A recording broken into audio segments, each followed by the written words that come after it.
Olá pessoal, tudo bem? Meu nome é Giovana e nessa aula nós vamos ver sobre o equilíbrio químico. Tá? Então, os conteúdos que vão ser abordados nessa aula é sobre o efeito do pH nas propriedades do queijo, a ionização da água, escalas de pH e pOH, sua definição, equação, relação e cálculos, sobre os indicadores, a faixa de pH para variação de cor de alguns indicadores ácido e base comuns, sobre o funcionamento do pH-metro, o que é, sua calibração e aplicação.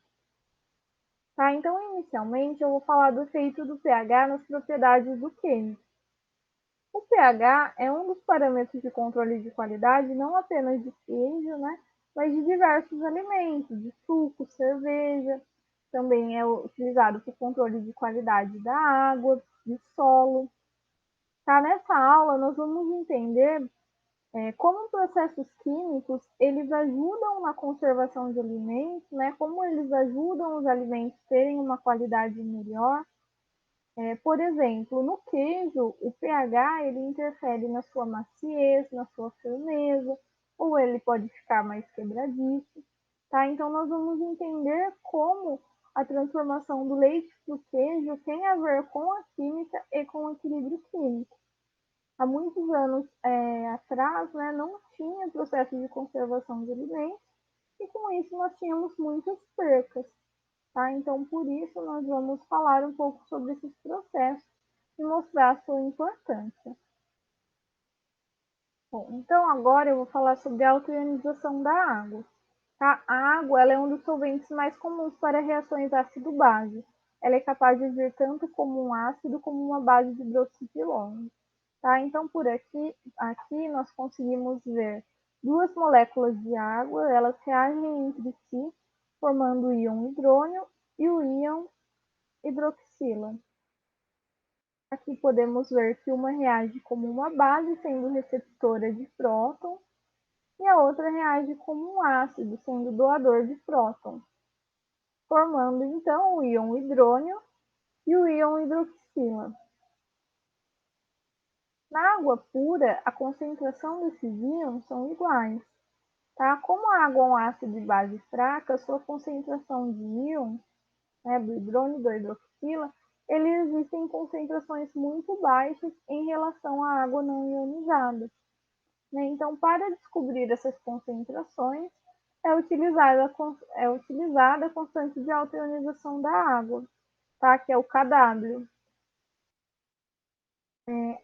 Na temperatura de 25 graus, nós temos que o kW é igual a H3 a mais vezes o H-, que dá esse valor de 1 vezes 10 a menos 14.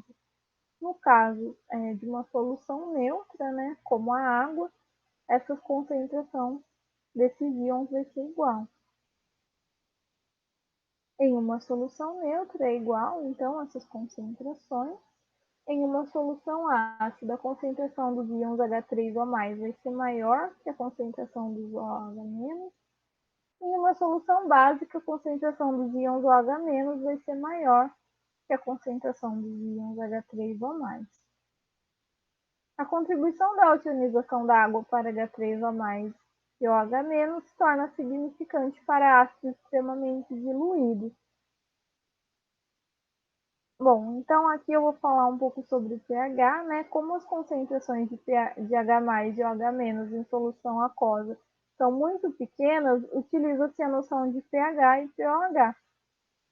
O pH de uma solução aquosa é obtido a partir da concentração de H+, através dessa fórmula. Então, através dessa fórmula, nós vamos ter um número inteiro, né? Então, é mais conveniente utilizar essa fórmula para identificar, né, o pH e o pOH. O pH é o menos log de H+, e o pOH é o menos log de OH-. A relação aqui entre a constante de autoionização e o pH e o pH, né, como nós vimos, kW é igual a essas concentrações de H+ vezes OH-. Se nós aplicarmos o logaritmo em ambos os lados, nós vamos ter essa equação, que é o kW igual a pH mais pOH, que vai dar até 14. né? Tem que dar até 14 em 25 graus.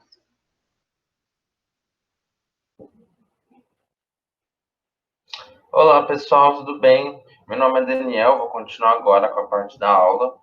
Então, para nós calcularmos o pH de uma solução, né, através da concentração de íons H+, nós precisamos utilizar a função do logaritmo, né? Por que nós utilizamos o log para fazer essa operação? Porque o log justamente faz uma transposição de números muito pequenos para números que sejam um pouco mais familiarizados no nosso dia a dia, né? Então, como aqui nós estamos trabalhando com concentrações de soluções, né? Então, com números muito pequenos, como vocês viram nos slides anteriores, você tem 10 a menos 14, 10 a menos 7, números muito pequenos. Então, números um pouco complicados de serem trabalhados, assim, no dia a dia. Então, dessa forma, utilizando a função do log, nós conseguimos calcular valores que sejam correspondentes a esses valores pequenos, só que numa escala muito mais acessível ao nosso dia a dia. Esses valores, por mais que os variados sejam os valores de concentrações, os valores de pH sempre vão variar entre 0 e 14, como vocês viram. Então, aqui só um exemplo para a gente ver como que é simples, né, essas operações, como facilita a utilização do log, né? Então, nós temos aqui 100 ml de ácido clorídrico, né, numa concentração de 1 mol por litro, diluído em 1 litro de água, né? Então, qual será a concentração, qual vai ser o pH dessa solução? Então, lembrando que a fórmula do pH, eu vou começar aqui pelo último passo, a fórmula do pH, então, é o menos logaritmo da concentração de H+. Então, para eu achar o pH dessa solução, basta eu ter a informação da concentração de íons H+. Para nós calcularmos a concentração, lembrando que nós utilizamos essa equaçãozinha aqui, né? Que é número de mols dividido pelo volume total, né? Então, esse número de mols vai ser justamente o número de mols dessa quantidade de ácido clorídrico, né, 100 ml. Então, como um mol está presente em 1 litro, né, como a concentração nos informa, a cada 1 litro temos 1 mol, e em 100 ml, que são 0,1 litro, teremos, então, X mol, né? Resolvendo essa regrinha de 3, chegamos no valor de 0,1 mol de ácido clorídrico. Então, já temos o primeiro valor de N, e então agora precisamos apenas agora do valor de V, né, o volume.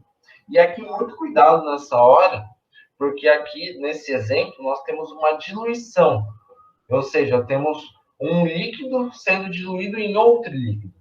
Então, temos 2 líquidos. Nós devemos considerar o volume dos dois.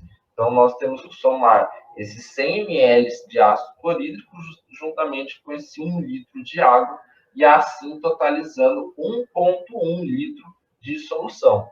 Muita atenção nessas questões, porque normalmente várias questões, a maioria das questões de diluição normalmente envolvem sólidos diluídos em água, né? Então, o sólido ele vai, na verdade, vai se solubilizar na água, então você acaba considerando só o volume do solvente aqui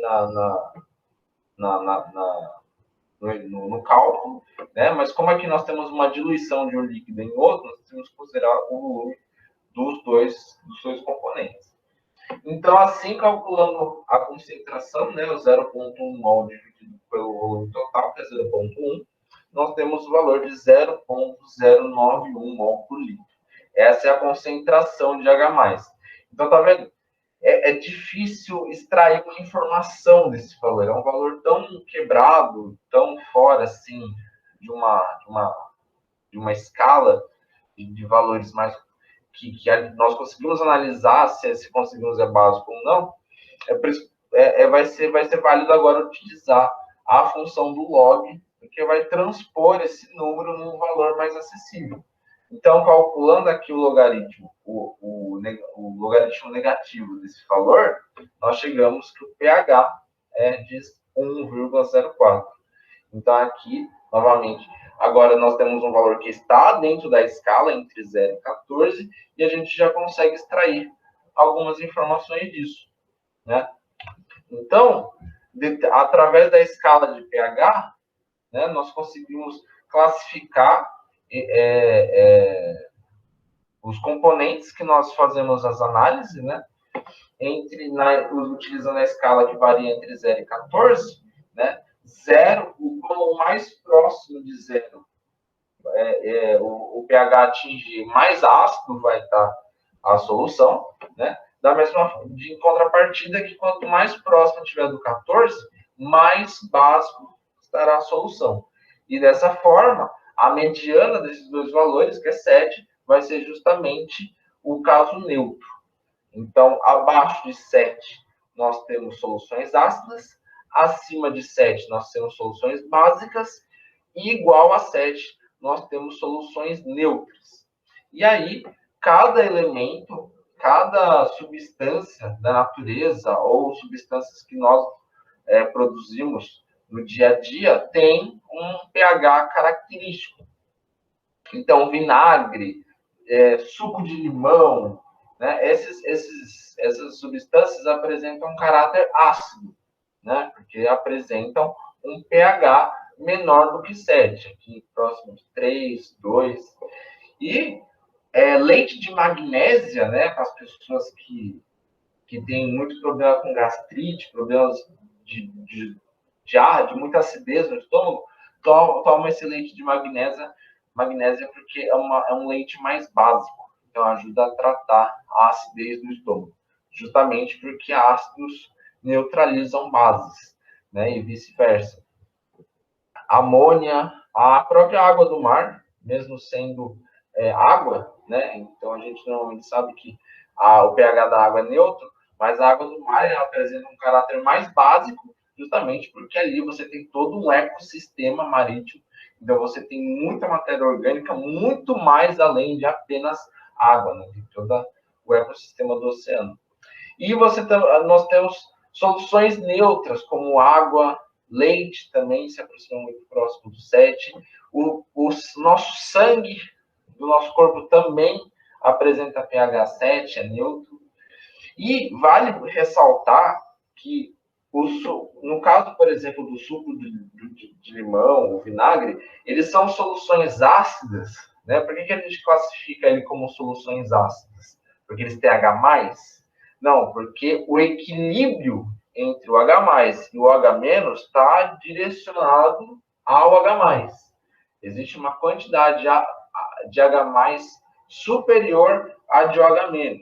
Ou seja, tem OH- no suco de limão e no vinagre, só que em quantidades inferiores ao de H+, que está predominando. Em contrapartida, nas soluções básicas, você tem uma quantidade de OH- superior à de H+. Mas mesmo assim, nas soluções básicas, tem H+, só que numa quantidade menor. E em soluções neutras, né, se alguém te pergunta por que a água é neutra? Ah, ela é neutra porque ela não é nem ácida nem básica. Né? A gente poderia falar isso, mas de certa forma está errado. Por quê? Por que a água é neutra, tem o pH neutro? Porque as quantidades de H+ e de OH- são equivalentes, elas são iguais. É um estado em equilíbrio, é um sistema que se encontra em equilíbrio. Né? Então, soluções neutras, a água é neutra porque ocorre um perfeito equilíbrio iônico entre as quantidades de H+ e OH-. Elas se equiparam. E esse equilíbrio pode ser alterado a qualquer momento ao adicionar um ácido ou uma base. Você vai justamente deslocar o equilíbrio em direção a uma das quantidades.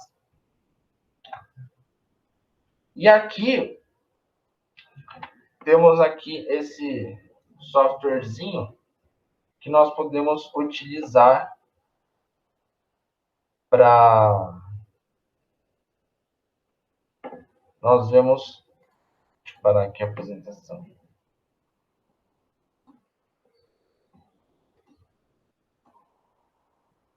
Nós temos esse programinha aqui que nos ajuda a auxiliar um pouco a visualização do que eu estou falando desse equilíbrio. Né? Então, por exemplo, aqui a gente tem água, que a gente consegue selecionar, vocês podem brincar com esse link depois aqui à vontade. Aqui a solução de água, né? Porque ela apresenta pH 7, pH neutro. Porque justamente o equilíbrio entre a quantidade de H+, que é esse H3O+ aqui, e o OH- é exatamente igual. Vocês podem ver que as quantidades são exatamente igual de cada um. Então, o sistema está em equilíbrio. Porém, se eu deixar a solução um pouquinho mais ácida, vocês vão selecionar aqui o ácido fraco, nós conseguimos observar que agora temos uma predominância um pouco maior do H+, né, que está representado por esse H3O+. Então, a gente consegue observar que tem mais dessa substância. O ácido forte apresenta mais deslocamento ainda, então você tem uma quantidade maior de H+, do que ainda o ácido fraco. Né? Da mesma forma, as bases. Uma base fraca, nós conseguimos ver uma leve predominância das hidroxilas no sistema, e da mesma forma que a base forte apresenta agora uma presença mais majoritária, assim elevando o nível do pH. Né?